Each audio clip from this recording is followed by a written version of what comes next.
ನಿಮ್ಮ ಮನಸ್ಸಿನ ಅದ್ಭುತ ಶಕ್ತಿ ಭಾಗ 13ಕ್ಕೆ ಸ್ವಾಗತ.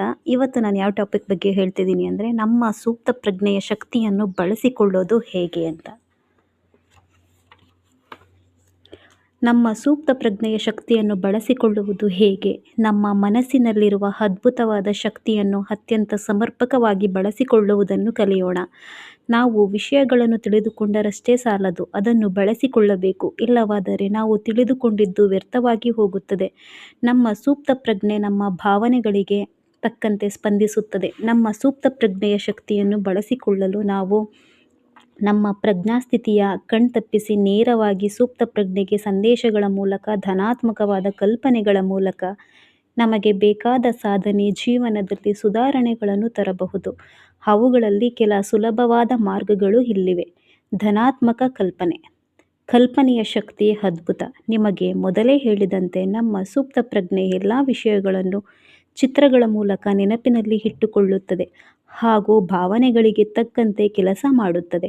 ಹಾಗಾಗಿ ನಾವು ಯಾವ ವಿಷಯಗಳನ್ನು ಕಲ್ಪಿಸಿಕೊಳ್ಳುತ್ತೇವೆಯೋ ಆ ವಿಷಯಗಳು ಸೂಕ್ತ ಪ್ರಜ್ಞೆಗೆ ಬಹಳ ಸುಲಭವಾಗಿ ರವಾನೆಯಾಗುತ್ತವೆ ಹಾಗೂ ಬಹಳ ಪರಿಣಾಮಕಾರಿಯಾಗಿ ಕೆಲಸ ಮಾಡುತ್ತವೆ.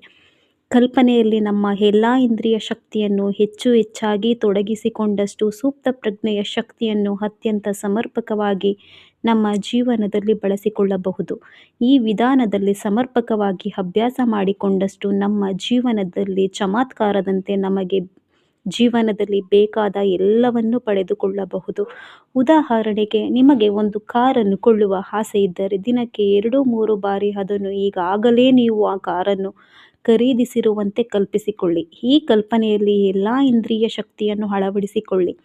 ಆ ಕಾರಿನ ಬಣ್ಣವನ್ನು ನೋಡಿ, ಅದರೊಳಗೆ ಕುಳಿತಾಗ ಬರುವ ಪರಿಮಳ, ಗಾಳಿಯ ಸ್ಪರ್ಶ, ನೀವು ಕಾರನ್ನು ಮುಟ್ಟುವ ಸ್ಪರ್ಶ, ಕಾರಿನಲ್ಲಿ ಕುಳಿತು ಕೇಳುವ ಹಾಡನ್ನು ಕೇಳಿಸಿಕೊಳ್ಳಿ. ನಿಮ್ಮ ಸ್ನೇಹಿತರು, ಹಿತೈಷಿಗಳು, ಪೋಷಕರು ನಿಮಗೆ ಆನಂದಿಸುವುದನ್ನು ಆನಂದಿಸಿ. ಅಕ್ಷರಶಃ ಆ ಕ್ಷಣಗಳನ್ನು ನಿಜದಂತೆ ಭಾವಿಸಿ.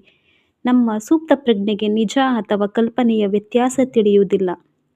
ಹಾಗಾಗಿ ಅದು ನಿಮ್ಮ ಕಲ್ಪನೆಯನ್ನು ನಿಜವೆಂದು ಭಾವಿಸುತ್ತದೆ ಹಾಗೂ ಅದನ್ನು ನಿಜ ಮಾಡಲು ಬೇಕಾದ ಎಲ್ಲ ವಾತಾವರಣವನ್ನು ಸೃಷ್ಟಿಸುತ್ತದೆ.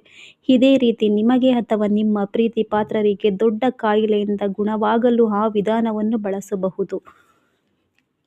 ನಿಮ್ಮ ಡಾಕ್ಟರ್ ನಿಮ್ಮ ಆರೋಗ್ಯ ಸಂಪೂರ್ಣವಾಗಿ ಸರಿ ಹೋಗಿದೆ, ಇನ್ನು ಮೇಲೆ ಯಾವುದೇ ಚಿಕಿತ್ಸೆ ಅಗತ್ಯ ಇಲ್ಲ ಎಂದು ಹೇಳುವುದನ್ನು ಆ ಕ್ಷಣದಲ್ಲಿ ನಿಮಗೆ ಆಗುವ ಖುಷಿ ಎಲ್ಲವನ್ನು ನಿಜದಂತೆ ಅನುಭವಿಸಿ.